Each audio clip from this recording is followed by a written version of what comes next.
Assalamualaikum warahmatullahi wabarakatuh.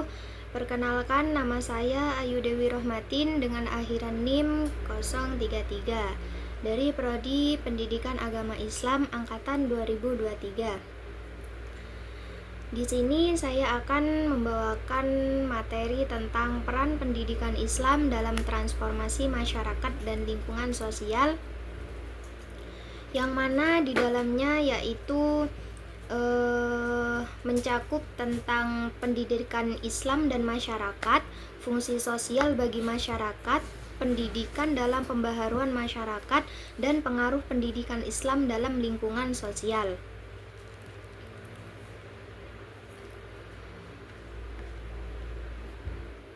Jadi pendidikan Islam dan masyarakat yaitu memilih hubungan yang sangat erat dan saling mempengaruhi pendidikan Islam. Tidak hanya sebatas proses transfer pengetahuan agama, tetapi juga berperan sebagai agen perubahan sosial dan pembentukan karakter individu. Di dalam konteks masyarakat, pendidikan Islam tidak hanya berfungsi sebagai instrumen untuk menyampaikan ilmu pengetahuan agama, tetapi juga sebagai alat untuk memperbaiki kondisi sosial, budaya, dan ekonomi umat. Dan di tengah perkembangan globalisasi yang pesat ini, masyarakat mengalami berbagai perubahan sosial, ekonomi, dan budaya yang kompleks. Kondisi ini menuntut pendidikan Islam untuk terus beradaptasi dan menyesuaikan diri agar mampu menjawab tantangan zaman tanpa meninggalkan nilai-nilai dasar yang terkandung dalam ajaran Islam.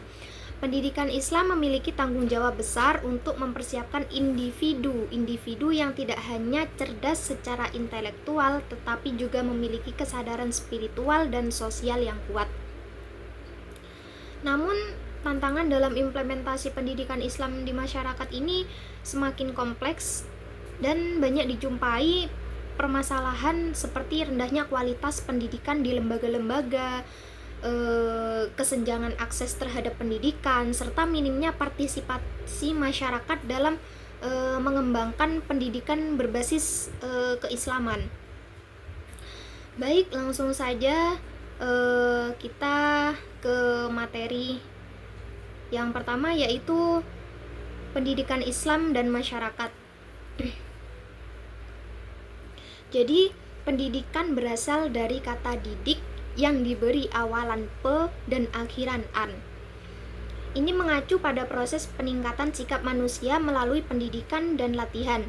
Mengajar juga berarti menjaga dan mengembangkan kecerdasan moral serta pemikiran. Jadi sedangkan istilah dari Yunani untuk pendidikan yaitu pedagogi, berarti pendidikan, sementara pedagogia berarti pergaulan dengan anak-anak. Orang yang bertugas mendidik dan membimbing anak-anak disebut pedagogos, yang berasal dari kata paidos yang berarti anak dan agoge yang berarti memimpin. Pendidikan dapat diartikan sebagai usaha orang dewasa dalam berinteraksi dengan anak-anak untuk membimbing perkembangan fisik dan mental mereka menuju tahap kedewasaan. Secara sederhana, pendidikan adalah bimbingan yang diberikan secara sengaja oleh orang dewasa kepada anak-anak selama masa pertumbuhan mereka, baik secara fisik maupun spiritual, dengan harapan agar anak-anak dapat bermanfaat bagi masyarakat dan diri mereka sendiri. Sedangkan dalam bahasa Arab, istilah tarbiyah atau pendidikan yaitu merujuk pada pendidikan dan memiliki 3 akar kata yang berbeda, yaitu robia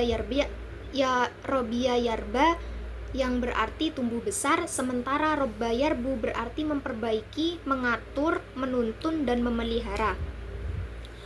Berdasarkan ketiga makna ini, Abdurrahman Albani yaitu menyimpulkan bahwa tarbiyah terdiri dari 3 komponen utama, yaitu menjaga dan memelihara fitrah anak sebelum balik, mengembangkan seluruh potensi anak, dan mengarahkan fitrah serta potensi tersebut ke arah yang benar.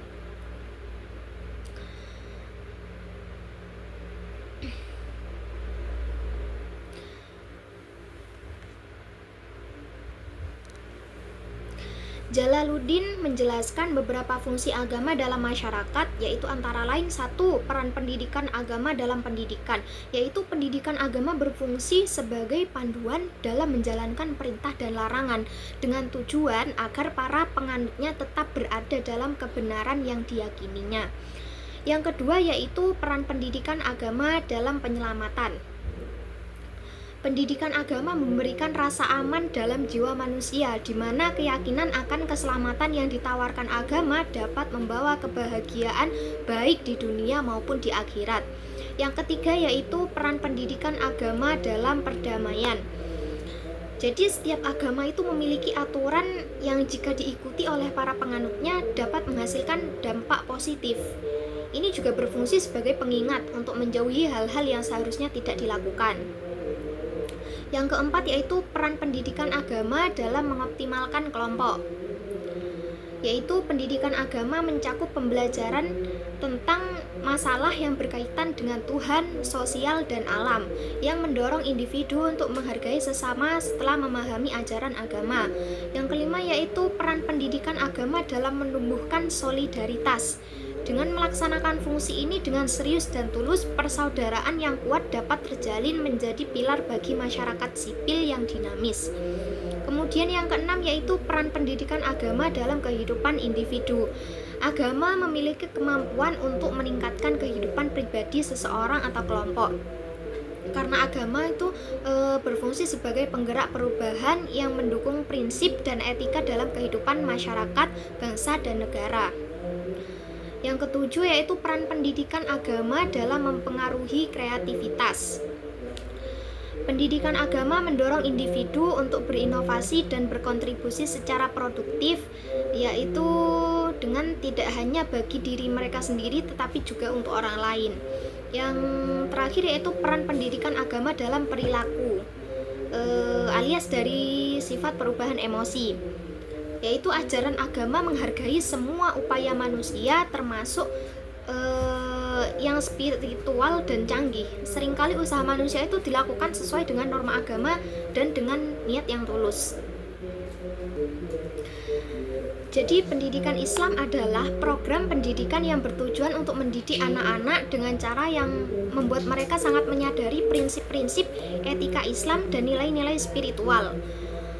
Pengetahuan itu diinginkan bukan hanya untuk memenuhi kebutuhan intelektual atau mendapatkan keuntungan material, tetapi untuk menjadikan orang rasional, berbudi luhur, dan menghasilkan kesejahteraan fisik, mental, dan spiritual.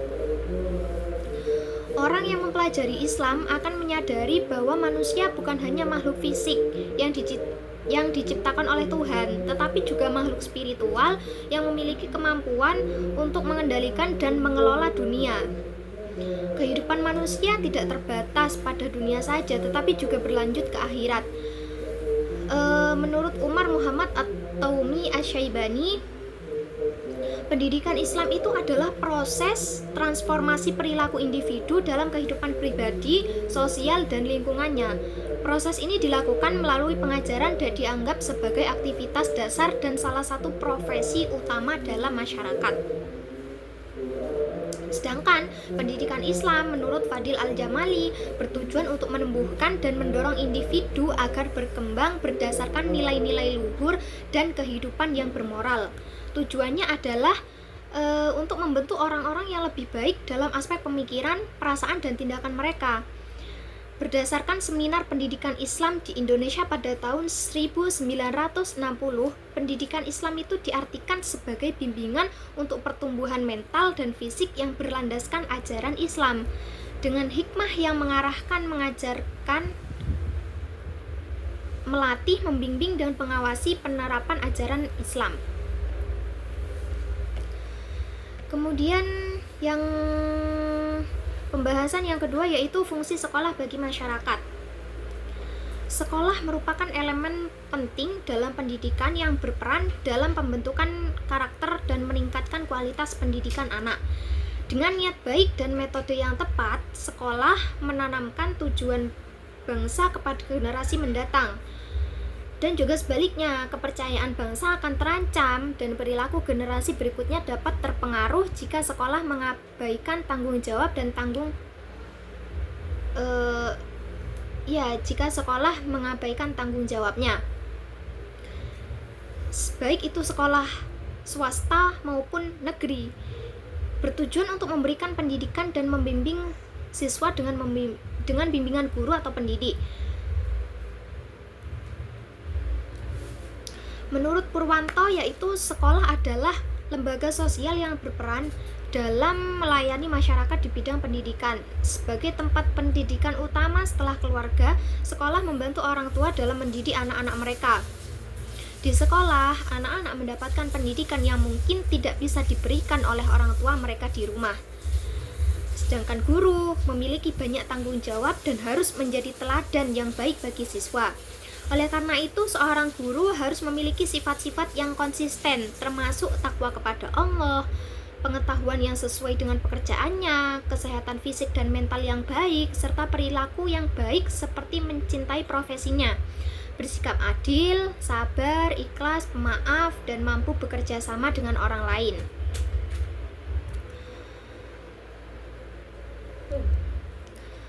Beberapa fungsi sekolah secara umum menurut Max Seymour.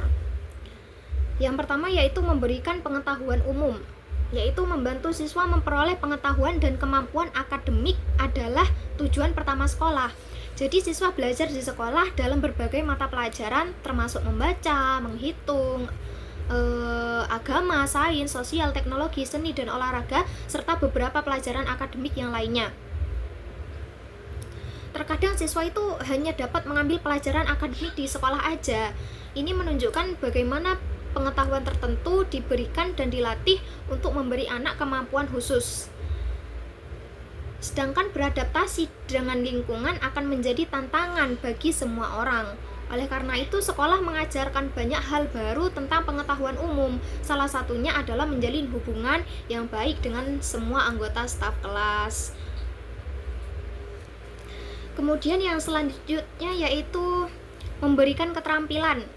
Selain memberikan latihan akademik, tujuan lain dari sekolah adalah membantu anak-anak memperoleh keterampilan yang diperlukan dalam kehidupan sehari-hari dan saat mereka mulai bekerja. Kedua jenis keterampilan yang dimaksud adalah hard skill dan soft skill. Hard skill berkaitan dengan kemampuan anak untuk menguasai hal-hal teknis seperti ilmu pengetahuan, teknologi, sains, dan alat musik, serta berhubungan dengan orang lain dan memimpin. Keterampilan ini sebagian besar diasah di sekolah. Disinilah tujuan sekolah memungkinkan anak-anak untuk meningkatkan dan perkembangannya itu bisa terpenuhi.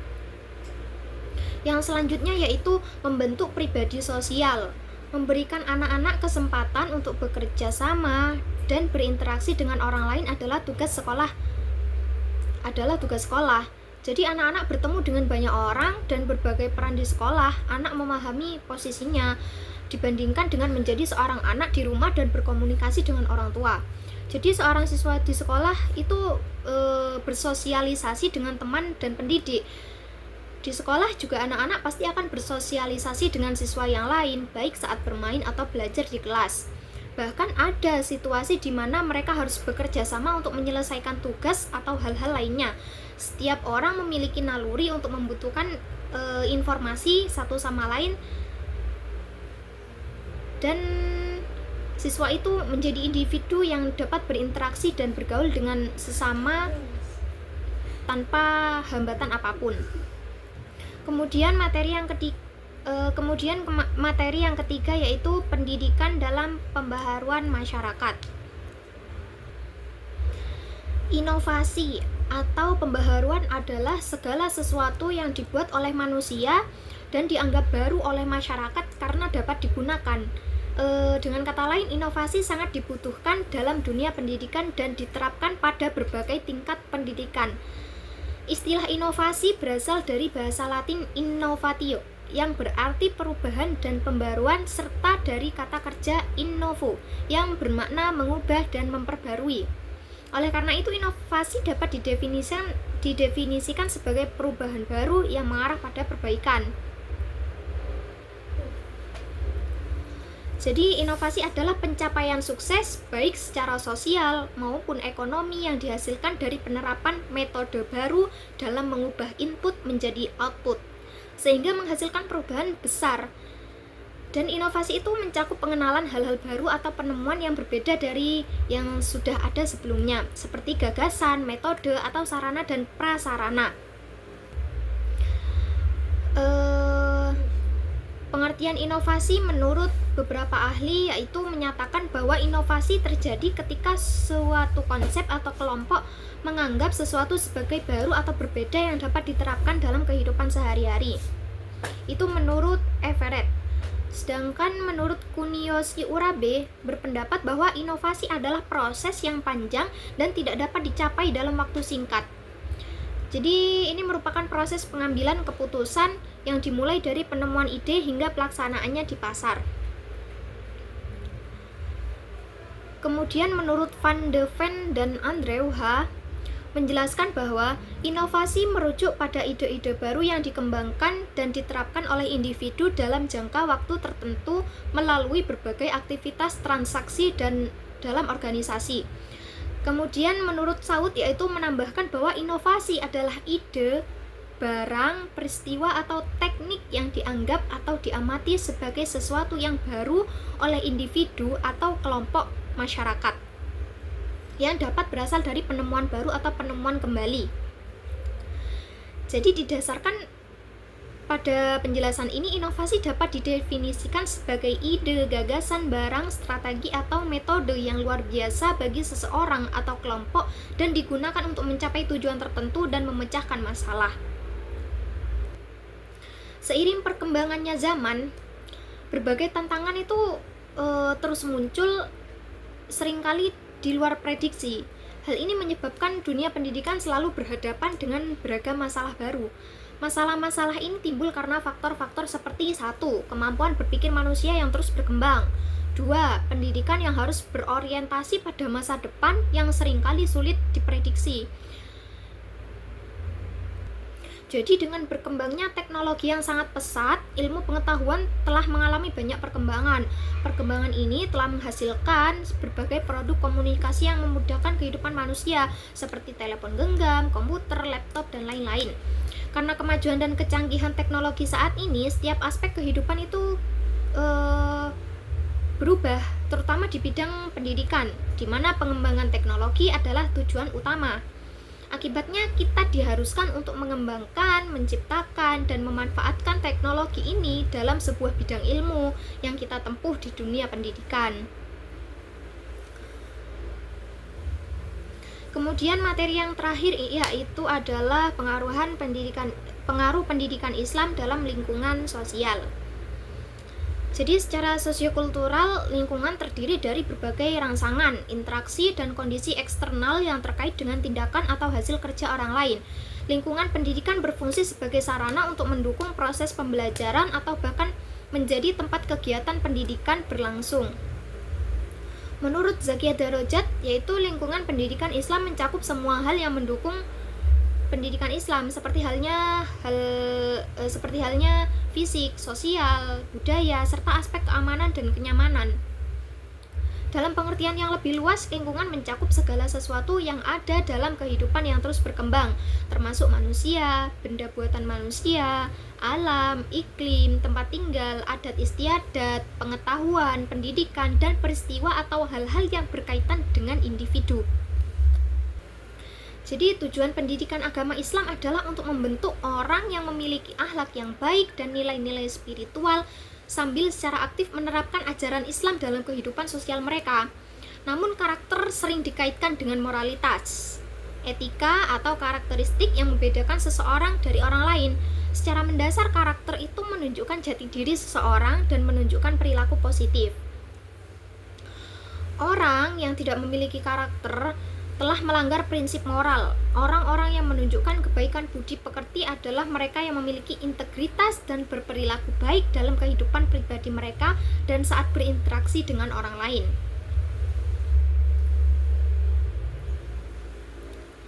Menurut Kamus Bahasa Indonesia, karakter diartikan sebagai tabiat, sifat-sifat psikologis, akhlak, atau budi pekerti yang membedakan individu satu dengan yang lainnya. Secara terminologis, yaitu karakter merupakan sikap pribadi yang konsisten, hasil dari proses konsolidasi yang berkembang secara progresif dan dinamis, serta merupakan perpaduan antara ucapan dan tindakan. Karakter atau identitas diri berakar pada pentingnya budaya. Untuk membangun karakter diperlukan sikap dan orientasi nilai-nilai pendukung seperti saling percaya, disiplin, kerja keras, introspeksi, kemandirian, pengutamaan pendidikan, penerapan hukum, dan sikap kritis terhadap kehidupan bersama serta identitas sebagai bangsa.